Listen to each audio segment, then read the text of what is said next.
Tani ka nna agọlụ gị ọvọ ngị bụ onye ọma na-ege m ntị ebe ọ bụla ị nọ. Egwu m na ọ ya adịrị gị na mma. Ọmụmụ egbu ngwu mma a na-adịrị ọlụ ya nkọ. Agadi nwaanyị abụlụ gị wee tebe bụ otecha onye ọlachalị nnu. Ọ mara ma nnu atụlụ ya. Onye abụlụ gị gbọba nsị gwọba aja aka nsị na aka ja ya abaghị ya n'ọnụ. Ana m agọlụ gị ọvọ. Egwu m na gwuele mma ya egburo gị ma gwuele mmadụ ya egburo gị. Onye ọbụla sị ga anya jiri ọgọ imeeli ya wee jee mee gị ajọ iwe.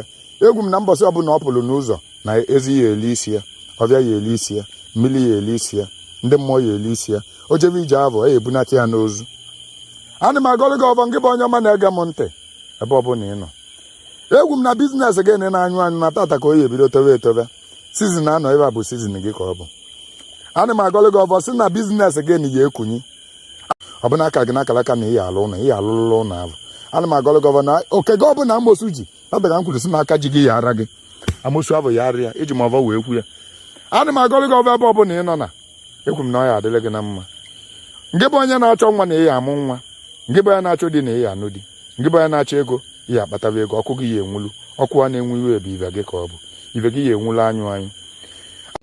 Nwaanyị a na-achọ nwa ka nna agọlụ ọvọ tata si na ime na ị na-atụrụ na ị ya atụrụ ime nke gị. Na Chukwu kele aka oyibo okwele mmiri n'ime. Chukwu kele gị nyere gị nwa ị ya amụta nwa nke gị.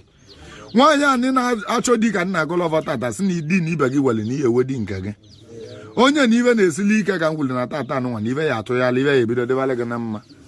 Egwuru m sị na ọ ya adịlị gị na mma mbọsị eke, dịlị gị mbọsị oyi, dịlị gị mbọsị abụ, dịlị gị mbọsị nkwọ. Ụmụ Igbo niile n'obodo oyibo ụnụ ka nna agọlụ ọvọ. A sị na onye jeelu ive ejeele onye nọ n'ụlọ ma onye nọ n'ụlọ n'ụlọ onye jeele ive.